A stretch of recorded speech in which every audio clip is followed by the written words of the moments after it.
Salam sejahtera, saudara-saudara yang kekasih di dalam nama Tuhan Yesus Kristus. Kembali kita bertemu dalam program Dimensi Iman Kristiani. Menggali kebenaran, mendalami secara utuh, berpikir komprehensif itu akan menjadi cara kita untuk terus menjelajah di dalam pertolongan, pimpinan, Roh Tuhan, sumber hikmat itu. Sebelum kita lanjut dalam pemikiran kita tentang bagaimana persahabatan mewarnai sebuah kesembuhan, kita lebih dulu berdoa, saudara yang kekasih. Kami bersyukur, kami berterima kasih ya Tuhan untuk cinta kasih Tuhan dalam hidup kami. Syukur terima kasih untuk tiap kesempatan boleh melayani. Berkati sertai kami Bapa di dalam apa yang kami kerjakan, supaya sungguh semuanya boleh menjadi dupa yang harum untuk puji hormat bagi nama Tuhan. Demi Yesus Kristus Tuhan yang hidup, kami berdoa bersyukur. Mohon pimpinan Tuhan sepanjang perenungan firman. Amin. Saudara-saudara yang kekasih, kita akan membuka Alkitab kita dari Markus. Markus pasal 2, 1 sampai 12. Markus pasal 2, 1 sampai 12, demikian firman Tuhan. Kemudian sesudah lewat beberapa hari, waktu Yesus datang lagi ke Kapernaum, tersiarlah kabar bahwa ia ada di rumah. Maka datanglah orang-orang berkerumun sehingga tidak ada lagi tempat, bahkan di muka pintu pun tidak. Sementara ia memberitakan firman kepada mereka, ada orang-orang datang membawa kepadanya seorang lumpuh digotong oleh 4 orang. Tetapi mereka tidak dapat membawanya kepadanya karena orang banyak itu. Lalu mereka membuka atap yang di atasnya. Sesudah terbuka, mereka menurunkan tilam. Tempat orang lumpuh itu terbaring. Ketika Yesus melihat iman mereka, berkatalah ia kepada orang lumpuh itu, "Hai anakku, dosamu sudah diampuni." Tetapi di situ ada juga duduk beberapa ahli Taurat. Mereka berpikir dalam hatinya, "Mengapa orang ini berkata begitu? Ia menghujat Allah. Siapakah yang dapat mengampuni dosa selain daripada Allah sendiri?" Tetapi Yesus segera mengetahui dalam hatinya bahwa mereka berpikir demikian. Lalu ia berkata kepada mereka, "Mengapa kamu berpikir begitu dalam hatimu? Mana yang lebih mudah mengatakan kepada orang lumpuh ini, 'Dosamu sudah diampuni,' atau mengatakan, 'Bangunlah, angkatlah tilammu dan berjalanlah'? Tetapi supaya kamu tahu bahwa di dunia ini Anak Manusia berkuasa mengampuni dosa. Berkatalah ia kepada orang lumpuh itu, 'Kepadamu kukatakan, bangunlah, angkatlah tempat tidurmu, dan pulanglah ke rumahmu.' Dan orang itu pun bangun, segera mengangkat tempat tidurnya, dan pergi keluar di hadapan orang-orang itu. Sehingga mereka takjub lalu memuliakan Allah, katanya, 'Yang begini belum pernah kita lihat.'" Saudara-saudaraku yang kekasih, menjadi menarik kalau kita memikirkan apa yang ada di dalam bacaan kita. Dikatakan bahwa kemudian Yesus datang lagi ke Kapernaum dan dengan segera tersiar lagi kabar. Karena ini memang bukan kedatangan pertama. Ketika dikatakan waktu Yesus datang lagi, jadi kita sudah tahu bukan? Pasti bukan kedatangan pertama. Artinya sudah juga tersiar kabar di Kapernaum untuk apa yang pernah dikerjakannya. Dan banyaknya juga orang-orang yang disembuhkan. Karena itu, ketika dia kembali lagi ke Kapernaum untuk datang, maka bersebarlah seluruh berita. Orang berbondong-bondong datang untuk mendengarkan kalimat atau ucapan Yesus. Lalu menarik saudara ya, kemanapun Yesus pergi berbondong-bondong orang datang. Kemanapun dia berada berbondong-bondong orang pergi untuk mendengarkan Yesus. Tetapi kemudian berbondong-bondong pula orang berteriak, "Salibkan Yesus." Saya pikir ini selalu perlu dipikirkan. Tidak semua orang pergi ke gereja hanya karena cinta kebenaran. Lebih banyak orang ke gereja hanya untuk mencari kepuasan. Pantas ketika Yesus berkata, sesudah dia memberi makan 5.000 orang, besoknya dia bilang apa? Ketika orang berkumpul lagi, "Kalian berkumpul bukan mau cari firman, tapi cari roti." Ternyata lebih banyak yang cari roti daripada firman. Tetapi memang itu adalah fenomena menarik. Maka di dalam kumpulan ketika di Kapernaum pun ternyata ada juga ahli Taurat yang mempunyai kecurigaan terhadap Yesus, yang bingung dengan apa yang dilakukan Yesus. Lalu ada orang-orang lain lagi yang datang hanya untuk menjadi penonton, tetapi ada juga yang sungguh-sungguh. Itu selalu jadi warna dalam ibadah, itu selalu menjadi warna di dalam gereja. Sehingga orang-orang seperti ini, saudara yang kekasih, menjadi orang-orang yang menjalankan seluruh kewajiban ritual beragamanya, tetapi seringkali jauh dari nilai kesejatian keimanan yang semestinya. Nah, pada waktu dikatakan Yesus tiba di satu rumah, pasti dia pergi ke sebuah rumah, maka berbondong-bondonglah orang datang. Pada waktu itu yang percaya kepada Kristus atau mengikuti pemberitaan Yesus adalah orang-orang kebanyakan, artinya ekonominya itu menengah ke bawah. Bahwa kemudian nanti ya ada Sakeus, ada yang lain-lain, itu akan terus bertambah. Tetapi pada umumnya di mana dia pergi, ya di daerah mana?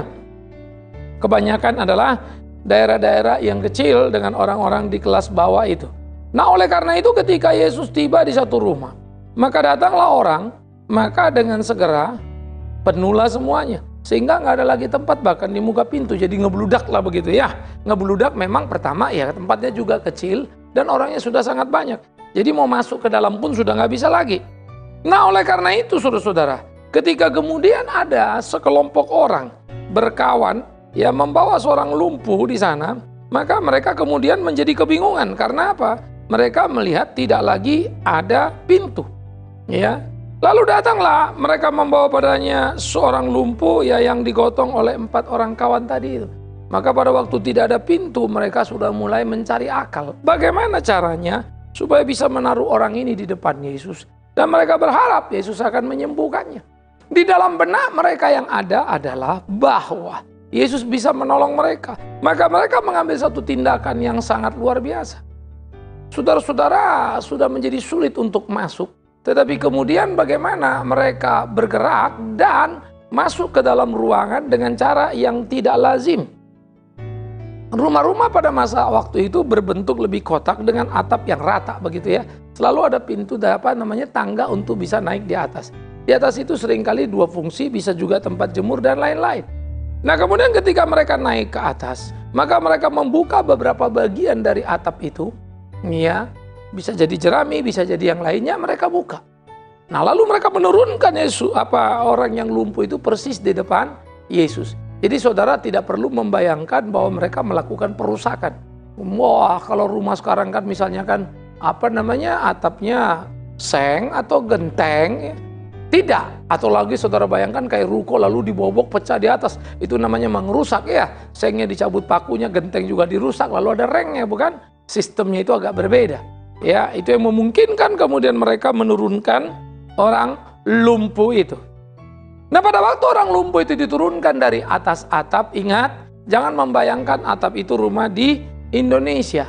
Ya, tetapi rumah di sana bersifat pada umumnya berbentuk kotak dan atap itu kebanyakan datar ya atau rata, sehingga kemudian mudah untuk diangkat lalu diturunkan, dan mengambil posisi pun menjadi lebih mudah karena bukan membentuk kuda-kuda begitu ya. Nah, pada waktu diturunkan ya, lalu orang lumpuh itu di situ, kerjasama dari 4 kawan-kawan ini memang sangat mengagumkan saudara. Mereka punya gairah, mereka punya pengharapan bahwa akan ada kesembuhan. Nah, ini menjadi menarik ketika kemudian mereka mempunyai semangat yang tinggi membawa rekannya untuk bertemu dengan Tuhan Yesus Kristus. 4 orang ini, masing-masing kiri kanan depan belakang, tentunya menurunkan bersama-sama ya orang yang lumpuh. Orang yang lumpuh tentu tidak bisa berjalan, dan orang tidak bisa berjalan membutuhkan orang lain untuk bergerak.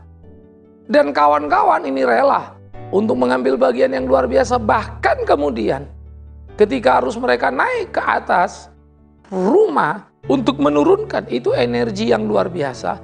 Tetapi bukan saja soal energi untuk mengangkat orang yang lumpuh tadi, tetapi bagaimana kemudian mereka menginvestasi waktu untuk melakukan sebuah teamwork yang sangat menyenangkan, sebuah kepedulian yang sangat mengagumkan, sebuah usaha yang menimbulkan rasa haru pada hati. Itulah persahabatan yang sejati, saudara-saudaraku. Sehingga teman ataupun saudaranya ataupun siapa itu yang sakit dan mereka bawa, maka mereka telah menunjukkan, mempertontonkan Sebuah kerjasama yang luar biasa. Yang sakit perlu bantuan yang sehat menolong yang sakit. Maka, apa yang kemudian mereka kerjakan menjadi sangat menarik. Sesudah diturunkan, Yesus melihat iman mereka, berkatalah ia kepada orang lumpuh itu. Perhatikan. Sesudah diturunkan, Yesus melihat iman mereka. Apa yang dilihat dari iman? Apa maksudnya iman itu? Pertama, waktu orang ini sakit, ada 4 orang membawa. Capek dong, repot. Belum tentu sembuh kan? Iya kalau sembuh, kalau enggak, kan buang-buang waktu. Tapi ketika mereka jalan dan percaya, nah disitulah dikatakan, itu yang mendorong mereka bergerak iman karena mempunyai percaya, pengharapan kepada apa yang akan kelak mereka dapatkan. Nah, pada waktu mereka melakukan, Yesus melihat bagaimana kerjasama dan apa yang mereka kerjakan itu menjadi sesuatu yang sangat luar biasa. Mereka melakukan yang tidak biasa karena percaya ada harapan di sana dan mereka menurunkan sahabat mereka itu ke bawah. Nah, oleh karena itu ketika Yesus melihatnya dan berkata, "Hai anakku, dosamu sudah diampuni." Kalau kita membaca ini, maka dengan segera kita bisa berkesimpulan bukan bahwa orang ini orang berdosa. Kan begitu ya? Kalau membaca sampai di situ, lalu kita mungkin akan memberi kesimpulan, saudara-saudara sakit itu karena dosa. Nah, ini kan, "Hai anakku, dosamu sudah diampuni." Tapi dia melihat iman orang itu. Sebetulnya waktu dibaca saja pun, kalau teliti kita hati-hati loh. Katanya dia lihat iman orang itu. Berarti iman orang itu sudah luar biasa dong ya. Tapi kemudian dikatakan dosamu sudah diampuni. Jadi orang beriman ini orang berdosa toh. Atau ada dosa yang dia sembunyikan. Ada dosa yang terselubung. Begitukah? Kalau ada dosa itu bagaimana dia beriman dan kemudian datang kepada Tuhan. Ini kalau diperdebatkan sampai pagi pun tidak selesai-selesai. Mana mau duluan, lalu bagaimana dan seterusnya. Tetapi ketika kita membaca tidak usah bingung.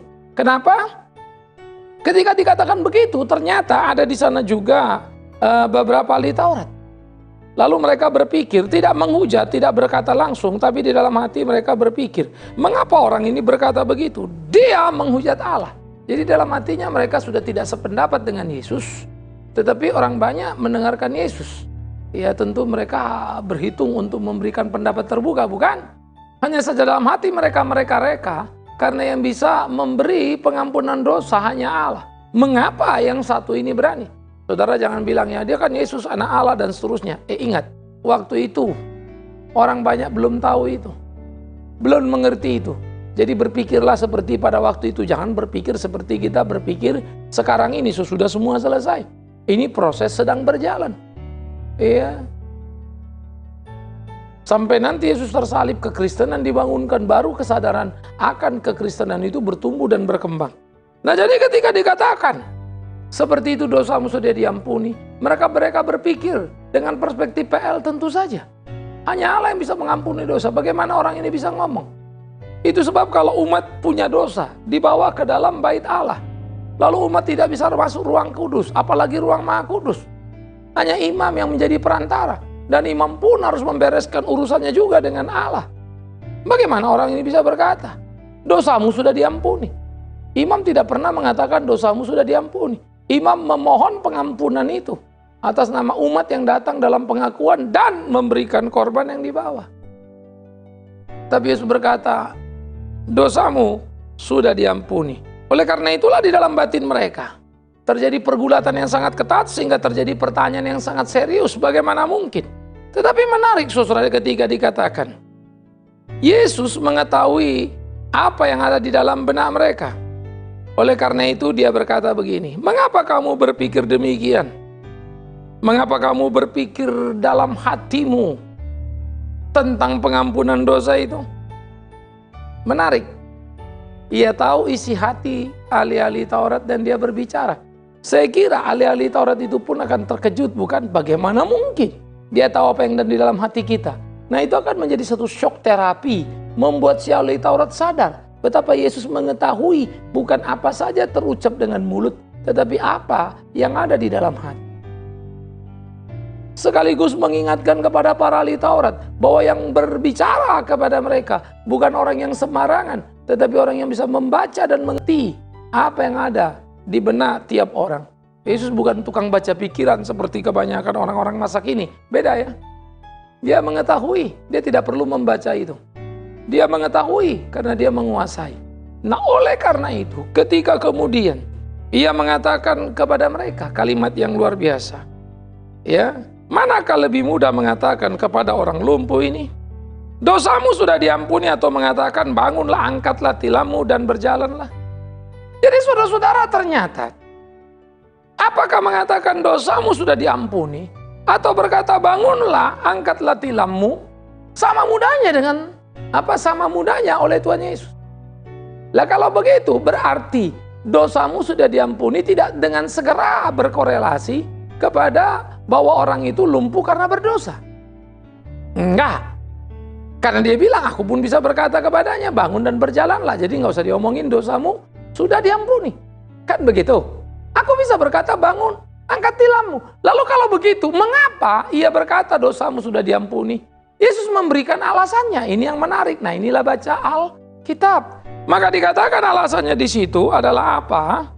Supaya kamu tahu bahwa di dunia ini anak manusia berkuasa mengampuni dosa. Iya kan? Bahwa dia berkuasa mengampuni dosa. Supaya kamu tahu ternyata memang dia sudah memperhitungkan apa yang akan dilakukannya. Supaya orang di situ juga tahu, termasuk ahli Taurat itu, bahwa anak manusia dalam hal ini Yesus Kristus berhak mengampuni dosa karena memang dialah penebus dosa. Jadi pada waktu dia mengatakan kepada anak itu, dosamu sudah diampuni, bukan berarti bahwa dia lumpuh karena dosa. Karena toh Yesus bisa mengganti kalimat itu, bangun dan berjalanlah. Dan memang itulah yang kemudian dikatakannya. Maka dikatakannya apa?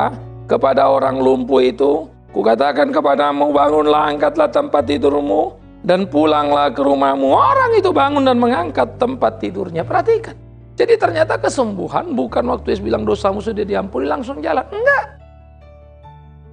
Bangunlah, angkat tilammu, pulanglah ke rumahmu. Maka pulanglah dia. Sembuhlah dia. Jadi jangan membaca ini lalu bilang, tuh lihat kan, dia itu sakit saudara karena dosa. Baca Alkitabnya baik-baik sampai selesai. Itu sebab menyimpulkan sesuatu, satu perikop dibaca. Jangan sepotong-sepotong. Itu yang bikin kacau balau semuanya. Nah, jadi apa yang dikatakan di sini menjadi sangat menarik.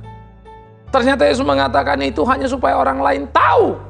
Dia memproklamasikan dirinya sebagai sang penebus dosa itu.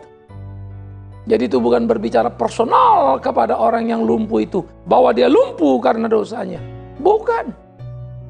Itu pembicaraan yang sangat general.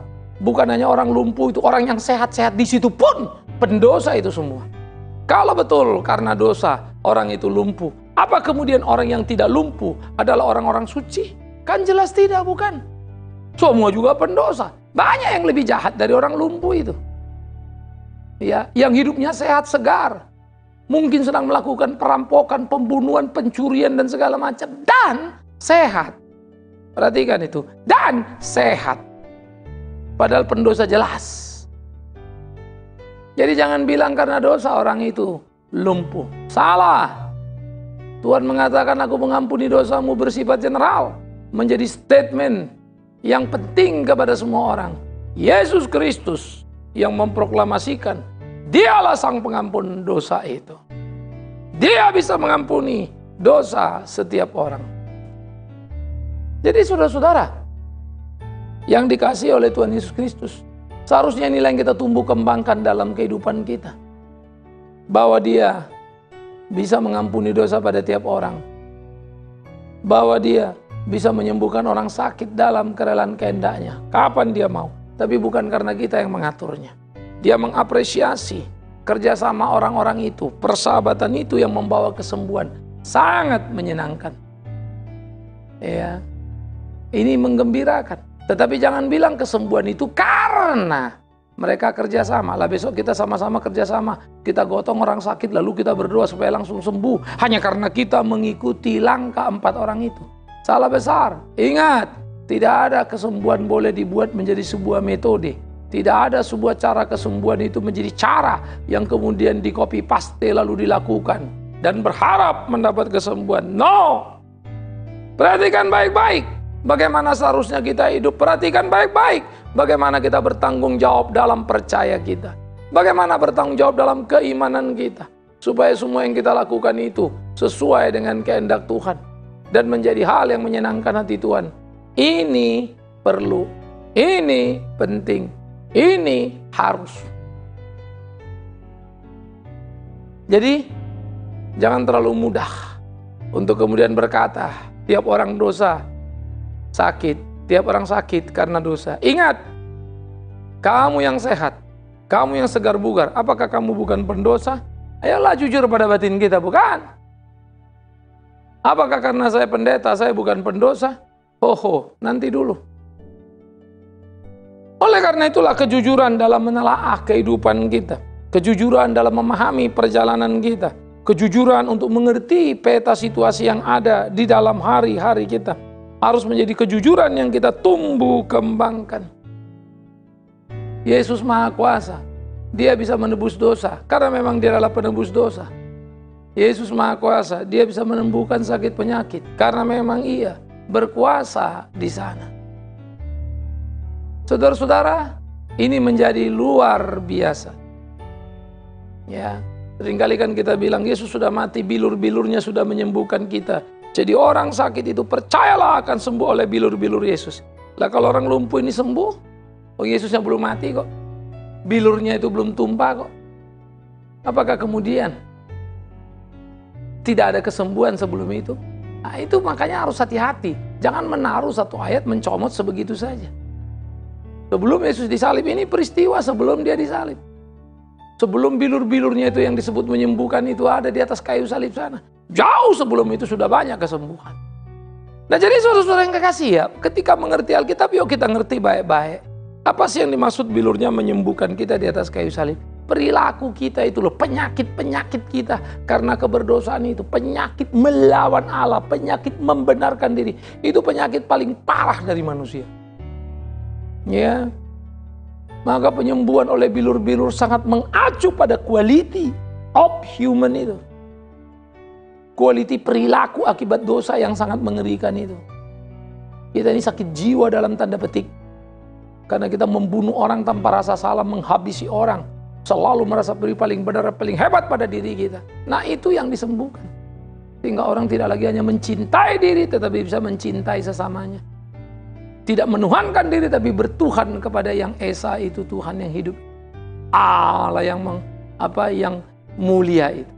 Nah jadi kita kembali lagi, orang lumpuh itu disembuhkan, puji Tuhan. Karena dosa, tidak ada korelasi langsung. Tapi kan Tuhan bilang dosamu sudah diampuni. Dia tidak langsung berjalan karena itu. Dia berjalan karena Tuhan bilang bangun dan berjalanlah. Kalau gitu ngapain Tuhan ngomong dosamu sudah diampuni? Karena dia mau memberitahu semua orang di situ. Dia berkuasa mengampuni dosa. Sederhana toh? Maka mengertilah dengan tepat, mengertilah dengan pas dan nikmatilah kebenaran itu. Hiduplah dalam keutuhan supaya tidak menjadi salah saudara-saudaraku.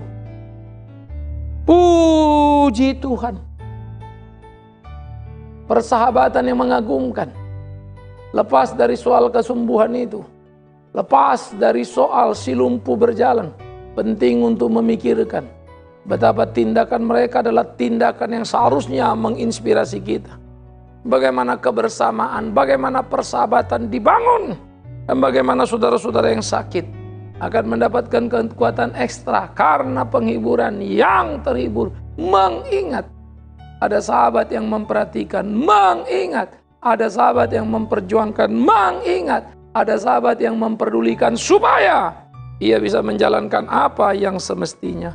Alangkah amat sangat indahnya. Inilah seharusnya kehidupan keimanan orang-orang percaya. Bagaimana itu ditumbuh kembangkan. Nah jadi saudara-saudaraku yang kekasih, saya akan terus mengingatkan kita. Kalau kau sakit apapun sakitmu, bukan itu yang terlalu persoalan. Tapi hubunganmu dengan Tuhan. Kalau engkau mengerti kehendak Tuhan, engkau beriman kepada Tuhan, maka sakit pun tak masalah, sembuh pun soal biasa. Semua Tuhan bisa akan kerjakan. Lihatlah orang Yahudi itu, lihatlah ahli Taurat itu, tidak lumpuh dia, tidak sakit dia. Tapi jiwanya sakit, yes. Karena ketika Yesus berkata, supaya kau tahu aku bisa mengampuni dosa. Karena dalam hati mereka berkata, Yesus menghujat Allah karena mau mengampuni dosa. Perhatikan, siapa yang sakit parah? Ahli Taurat itu lebih sakit parah bukan? Daripada si lumpuh. Lumpuh cuma kaki kok. Kakinya tidak berfungsi. Tapi jiwanya berharap kepada Allah. Kakinya tidak berfungsi. Tapi imannya kepada kebenaran ajaib itu. Ahli Taurat. Sudah ahlinya Taurat. Kakinya berfungsi. Tapi heran. Imannya tidak mengarah ke situ. Malah ia mencurigai dan menjatuhkan vonis. Yesus menghujat Allah. Salah. Baca itu baik-baik semua. Jadi semua komponen, semua peristiwa, semua bagian tuh di zoom gitu ya. Zut. Kita perhatikan yang lumpuh. Tapi kalau saya, bukan soal lumpuh berjalan jadi penting. Ada peristiwa yang luar biasa di sana. Ada orang sakit lumpuh percaya pada Allah. Tapi ada orang sehat dan ahli Taurat, tapi tidak percaya pada Yesus. Dan menuduhnya menghujat Allah. Sementara yang orang-orang biasa yang lumpuh datang kepada Yesus. Memohon belas kasihan kesembuhan. Bacalah pesan itu. Jadi soal ingat tadi ya, soal sembuh lumpuh itu urusan kecil. Oleh karena itulah, ketika itu terjadi, tercenganglah ahli Taurat itu. Dia harus membereskan pikirannya yang salah. Sementara orang-orang lain yang ada di situ, mereka takjub dan memuliakan Allah. Apa katanya? Yang begini belum pernah kita lihat. Gereja memang sudah terlalu lama hidup dalam kekalutan yang mengerikan. Yesus datang memberikan pencerahan. Semua orang senang, ada kesembuhan, tapi tolong selalu ingat dan jangan pernah lupakan. Orang yang sama berteriak, salibkan dia, salibkan dia. Tinggal nunggu beberapa waktu lagi itu. Miris ya? Bacalah kebenaran holistik, bullet, komprehensif, benar, lengkap, jangan sepotong-sepotong. Saudara-saudaraku, si lumpuh sudah sembuh. Sahabat berbahagia. Semua orang takjub. Tapi tahukah engkau yang paling penting dari semua? Mengenal Yesus Kristus Tuhan itu. Karena itu saya menangkap satu pesan yang menarik ketika dia mengatakan, ya, bahwa supaya kamu tahu, Anak Manusia bisa mengampuni dosa. Maka ahli Taurat yang di situ dan orang banyak yang di situ mendengar kalimat itu. Itu pesan penting. Karena memang itulah akhirnya nanti puncak salib, pengampunan dosa. Semoga saudara bisa melihat itu. Mengerti, menangkap, memahami, dan mengimani. Betapa jiwa kita, pengenalan akan kebenaran lebih penting dari semuanya. Amin. Kita berdoa. Terima kasih ya Tuhan untuk kebenaran firman. Ajar kami mengerti yang tertinggi, tak terjebak di bawah. Noumena, tak terjebak hanya pada sekedar fenomena. Jiwa, bukan hanya sekedar fisik. Hidup kami memuliakan-Mu. Dalam nama Yesus, biarlah Tuhan menolong kami. Amin. Saudara, usai sudah pertemuan kita sampai di sini dalam dimensi iman Kristiani. Terus doakan pelayanan kita. Dukung dalam doa supaya terus bergerak dan banyak jiwa boleh dimenangkan, Tuhan dipermuliakan. Selamat menikmati pelayanan Media Antioquia dalam program-programnya. Shalom.